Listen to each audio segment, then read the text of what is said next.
रायजो राजा नोंथांमोन दिनै समान बसुमतारिया सरलपारानि मोनसे न'खराव दंफैयो। बे न'खरावहाय मोनसे समावहाय एनडिएफबिनि संगठनाव थानानै भुटानावहाय जेल जाहैदोंमोन 12 बोसोर 2012आव बिथाङा जेल जादोंमोन।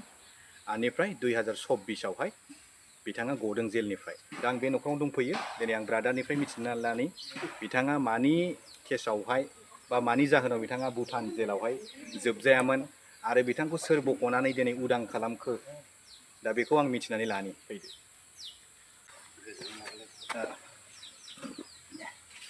ब्रादारनि नामा मा नाम मोनलाय? सनाराम मुसाहारि। सनाराम मुसाहारि। नैबे ब्रादारानो मोनसे समावहाय एनडिएफबि महरै भुटान जेलावहाय जेल जोबजानानै दोनजादोंमोन 2012आवहाय। आनिफ्राय बियो उदां जादों 2026आव। 2026आव उदां जादों। आरो बियो 12 बोसोर जेलाव थानानै फैदों। दा नोंथांखौ सोर बख'आ आरो नोंथाङा मबे जेलाव दङमोन एसे खोन्थाना होनो हागोन नामा? हागोन। बेयो जाहैबाय जोंखौ जे जायगायाव दोनहैदोंमोन बेयो जाहैबाय भुटाननि माबा आरोखि मा होनो बेखौ भुटाननि सेन्ट्रेल जेल। सेन्ट्रेल जेलाव दंमोन बिथाङा। सेन्ट्रेल जेलाव जोंखौ दोनहैदों आरोखि। ओमफ्राय 12 बोसोर थानानै जोंखौ प्रमद बर' सारावनो लाबोनाय जादों आरोखि। आচ্ছা नोंथांनि केसा बेसेबां बोसोरसिम जानायमोन? आंनि केसा जाहैबाय 19 बोसोरमोन। 19 बोसोरसिममोन। जेब्लाना इउपिपिएल सरकार फैदों प्रमद बर' दैदेननाय बा प्रमद बर'नि नेतृत्वआव नोंथाङा उदां जाबाय आरो 2026आवहाय। दा नोंथांजों साबैसे दंफायोमोन? 6 जनमोन जों।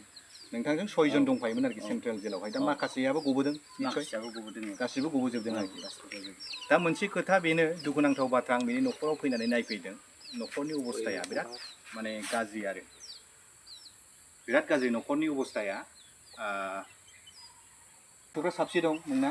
गथ'फ्रा जमा साबा दं। साबा दं। हिनजावफोर साबैसे हौवाफोर साबैसे? हिनजावफोर 2, हौवाफोर 3। आच्छा। बिमा दं, बिसि दं। आरो बिमा दं। बिमाबो दं, आनिफ्राय बिसिबो दं, गथ'फोर दं। गथ'फ्रा फरायबाय थादों नङा होमबा? गथ'फ्रा नै सासेल' दा कलेजाव फरायनानै दं। कलेजाव फरायनाय। ओमफ्राय माखासेया? ओइ सासे देरसिना जाहैबाय दा फरायाखै। दा होमब्ला एसे नों फरायनानै थादों आरो। होनबा नों दा जेलनिफ्राय उदां जानाया 2 बोसोर जाबाय नङा होमबा? 2 बोसोर जाबाय। 2 बोसोर जाबाय।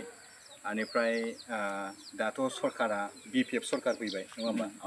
जिखिनि सरकारनि नोंथाङा अनसुंथाइ मोननांगौमोन, बै 4.5 लाख मोननांगौ दंमोन, बेखौथ' मोनाखै नोंथाङा? गैया, मोननो हायाखै। दा दुखुनांथाव बाथ्राया बेनो, आं सरकारनिसिम बेखौ खावलायनो नाजादों।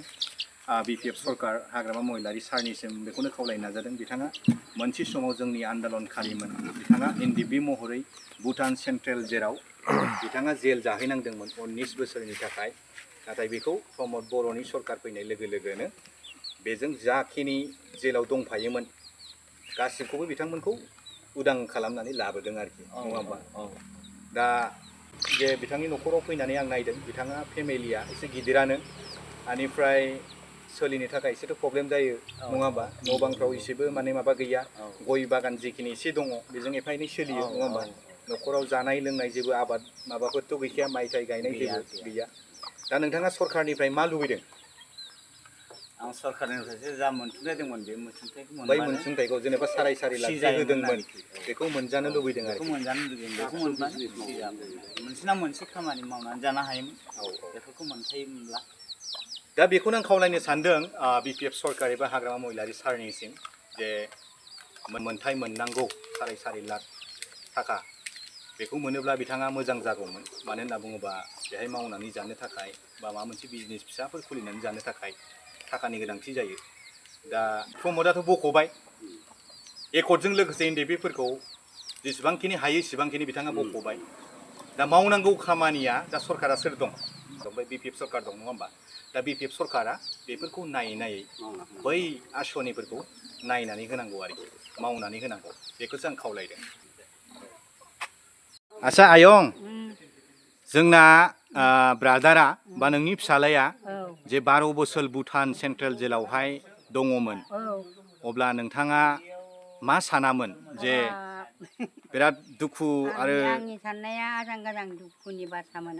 आच्छा, दा जे गबोबाय, गबोनायाव नोंथाङा खुसि दंना गैया? दङ, आंहा दङ। खुसि दङ। खस्थ' मस्थ'यैबाबो बै समाव न'खरखौ खुंबोबाय नङा होमबा?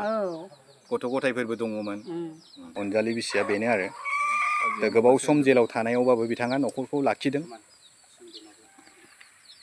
बाजै नोंथाङा जोंना नोंनि हासबेन्ड गबोनायाव बोराय गबोनायाव नोंथाङा खुसि जाना जायाखै बिराद खुसि जादों बिराद खुसि जादों मोनसे समावथ' गोदाव सोराव जानानै थाहैबायना जोंहा औ मोनसे समावथ' जेनेबा बियो जेलाव थानांबाय जेलाव थानाय समावथ' नों बिराद खस्थ' खालामनांबाय नङा बिराद होमबा खस्थ' जाबाय उन्दै उन्दै गथ'फोरखौ नोंथाङा खांनांबाय उन्दै गथ'फोर गारनानै थांबाय दाहाय आं माबा देरना होबाय स्कुल फोरोंबाय फोरोंबाय बे गिदिराथ' फोरोंनोबो हायाखै थाखा फैसा गैयामोन ओरैनो गारबाय दा ओरैनो हाजिरा मुजिरा मावनानै जागासिनो दङ जागासिनो दा मथथे फिसायनि महरखौ नुनानै नोंथाङा गोजोननाय मोनदोंना मोनाखै औ गोजोननाय मोनदों दा सरखारनिफ्राय नोंथाङा मा लुबैयो बे मोननाय फैसाफोरखौ एसे मोनबा जागौमोन जिखिनि हामगौमोन। आसनि औ जे साराय लाख मोननांगौ औ हिसाबै मोननांगौ बेखौ दा सरकारा होनांगौ नङा होमबा औ UPPL सरकारा बहनबाय दा खामानिखौ मावना होनांगौआ BPF औ सरकारा बानायना होनांगौ आरोखि नङा औ होमबा औ